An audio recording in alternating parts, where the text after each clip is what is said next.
Good morning class, I am Teacher Lance and I'm going to be your teacher for today and for the rest of the semester. So today we're going to study public speaking, and the topic that we will discuss will be the 5 P's of public speaking. So let's go. The first one of the 5 P's is planning. It is important to plan the speech before we go into it. So what are the things that we have to plan? The first thing is the construction. How are we going to tell the story? How are we going to share what we want to share? So that is the construction.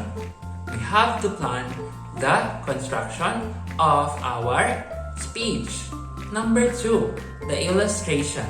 We have to plan the illustration of our speech. We have to plan the graphs and the things that we want to show the audiences so that we could be more understood and so that they could relate easily to us.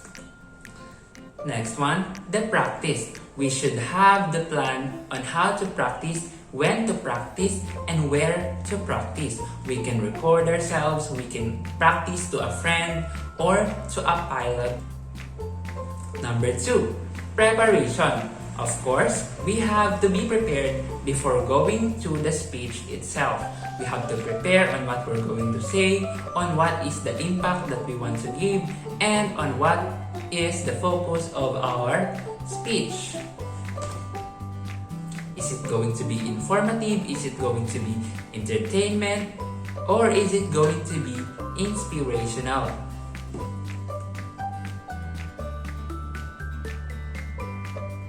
So these are the things that are involved in preparation.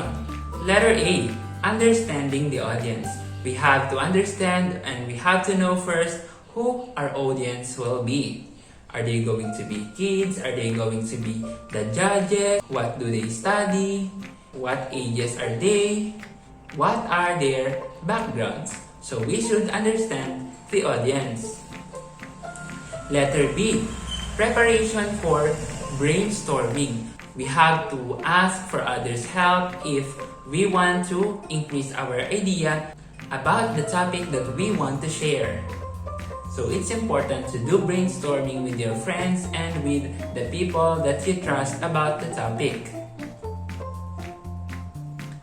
Letter C, clarifying the message. Before going to the speech itself, it is very important that you have a very clear message that you want the others to receive. Number 3 of the 5 P's of public speaking is presentation.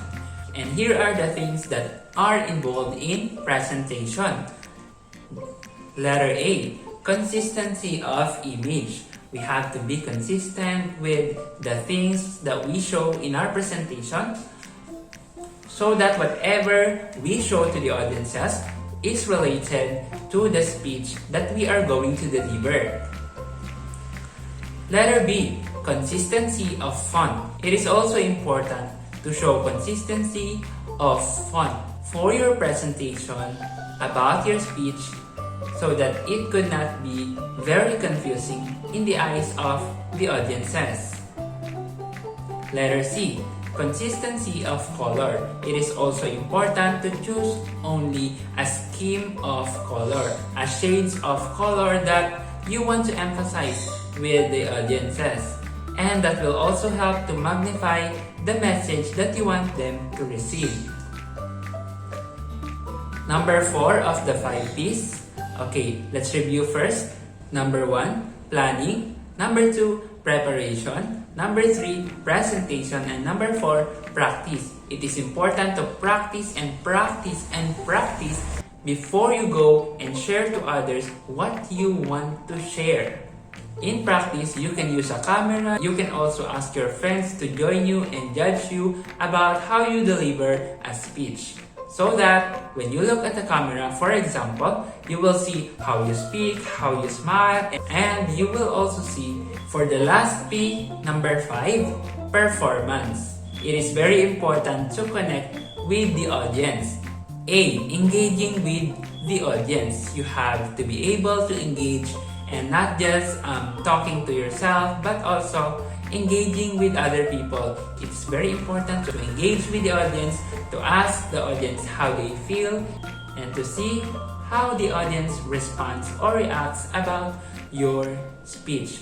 So that is one of the ways that we engage with our audience. Letter B, reacting to issues. It is also important that we are updated to the current issues so that we could react about it and include it on our speech if ever it is related to it. And letter C, it is also important to be real and to be yourself. As we discussed before, you are special and you are unique. So being real and being yourself helps people to relate to you the way you are. So those are the 5 P's of public speaking: planning, preparation, presentation, practice, and performance. So remember those 5 because we can use that as we conduct our public speaking. So for the exercise, think of 5 things that you love about yourself. For example, I am handsome or I am beautiful. You can say that. Next one, I am talented. If you can sing, if you can dance, if you can make a poem, if you can write, if you can speak in English, I think that's a talent as well. So you can say, I am talented. Next one, I am cheerful. If you always smile and if you always have a positive energy, you can say, I am cheerful. Next one, I am respectful. When you always do like this and greet older people, you are respectful. Next one, I am smart. If you're good in English, mathematics, science, arts, or any subject, or even you're good in friendship, you can also be considered as smart. So if you're one of those, you can say, I am smart. So knowing that you have 5 things that are good about you and that you love about yourself, that will help to boost your confidence and that will help you to be more like you and to be able to show yourself as yourself and not trying to be others. That is important in public speaking. So that is all for today. I hope that you learned something from Teacher Lance and also I hope that you enjoyed this class. So thank you and God bless. Bye-bye. Happy learning.